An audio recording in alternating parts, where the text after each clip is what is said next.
Now, Governor Nasir Idris of Kebbi State has raised concerns over the withdrawal of military personnel from Government Girls Comprehensive Secondary School, Maga, shortly before bandits abducted several students. Idris spoke on Friday in Birnin Kebbi while receiving Joe Ajaero, President of the Nigeria Labour Congress, who visited the state to commiserate with him over the attack. He said the development was troubling, especially as the state had earlier obtained intelligence indicating a likely assault and promptly convened a security meeting to address it. Idris also stated that the state had requested a thorough investigation into the circumstances that led to the withdrawal of troops.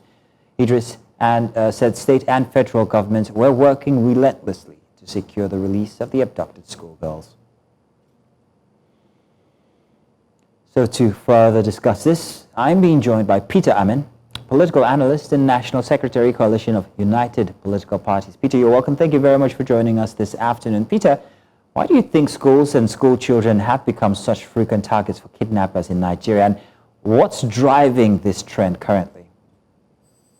First of all, you look at when Boko Haram initially started. Boko Haram actually means that people were against Western education. So that was their foundation initially. But as we go along, those who have involved in this terrorist action, whether you call them bandit or whatever name you try to call them, I've not seen the school as a very vulnerable target.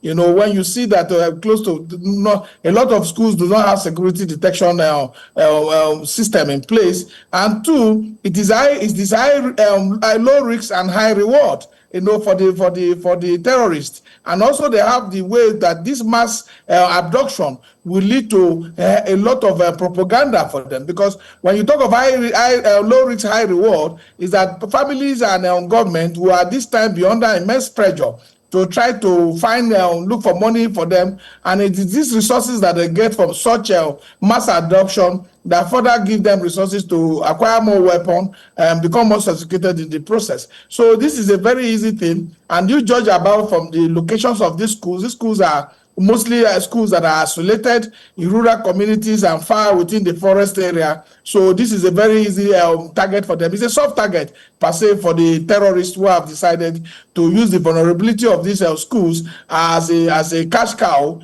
for them to continue to further, you know, their terror attacks on the nation. So it is disheartening that the schools have now become this such target due to the lack of action by state actors who have allowed this place to, where we have people there, to become an ungoverned area.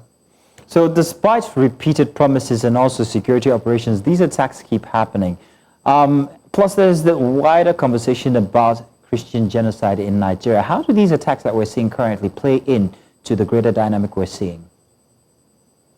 You see how these attacks are playing into the dynamic that we're seeing currently with the attention we're getting from Western countries like America, for instance? Definitely to increase the attention of Western foreign government to try to look for a way. I think we need their attention, we need their focus on this issue, we need their technological assistance, we need their manpower in a way. Because if you look at what people like Israel and other countries and America does, where they go directly to pinpoint the locations of the bandit and then terminate their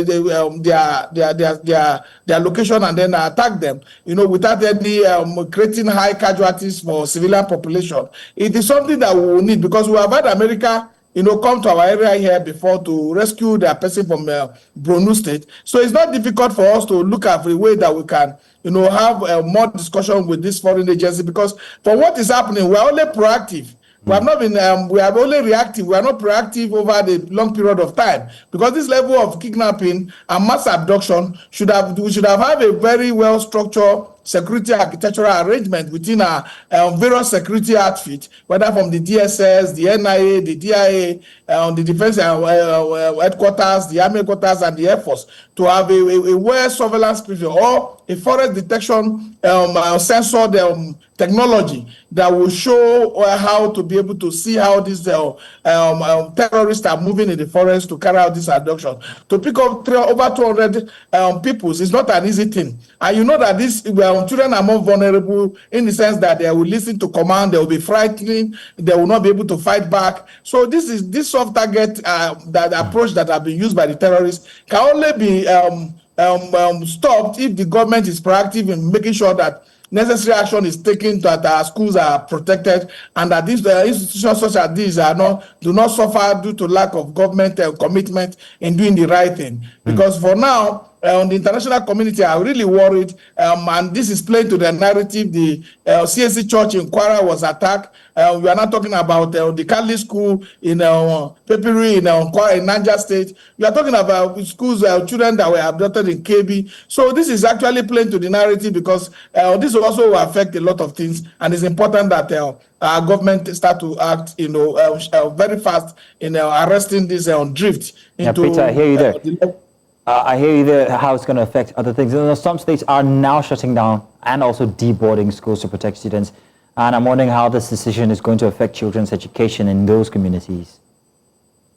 We already have the statistics that shows that 1 out of every 3 child nationally are out of school children, and it's very high in the north. The one of the north, we have over 20 million out of school children, and your majority is from the north. Then you will see that this will further drive down the school participation, the data that is available to the public. This will affect the girls' child education, because a lot of people will now say, okay, let's marry them off instead of the bandit to carry them, and they might not return. Leah Sharibi is not back, and a lot of other people, students that were adopted by Boko Haram in Goza. So the challenge is to affect public education. The enrollment will drop, and probably these schools might not even be able to get back their status as they used to be, with families being ready to take their wards to this school, because the fear and the post-trauma of this mass abduction will continue to linger in the minds of parents and the children who have been affected. So, but I don't think that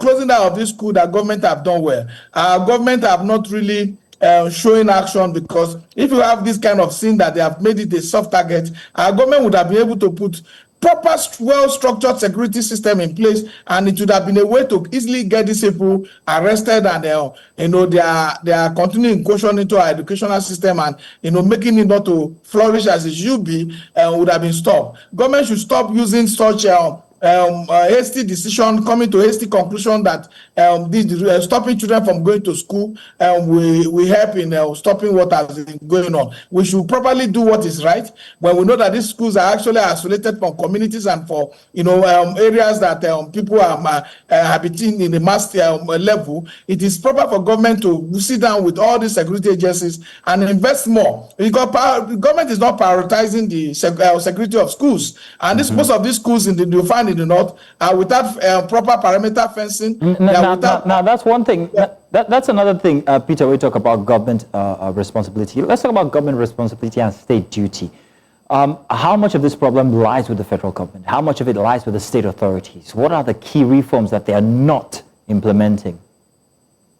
For the state authority, where I feel that they are lacking is that they have not provided better infrastructure for the school. Like, if the state authority claim they have no command and control of the national security architecture of this country, that it belongs to the federal government, the state authority can use their resources to do proper perimeter fencing, to put on security camera. Look at the advantage we got from the CSC invasion, where the church people were killed in the church and some were adopted. You will discover that we have visuals to be able to balance what has happened, and also it could also help the security agency in trying to track down these people. So state government have not prioritized their investment in making sure the safe environment for education in their state, especially in the area where it is prone to such attack. So they should have been able to make sure that there's proper lighting within the school. There's proper perimeter fencing put in place with wiring and all the necessary security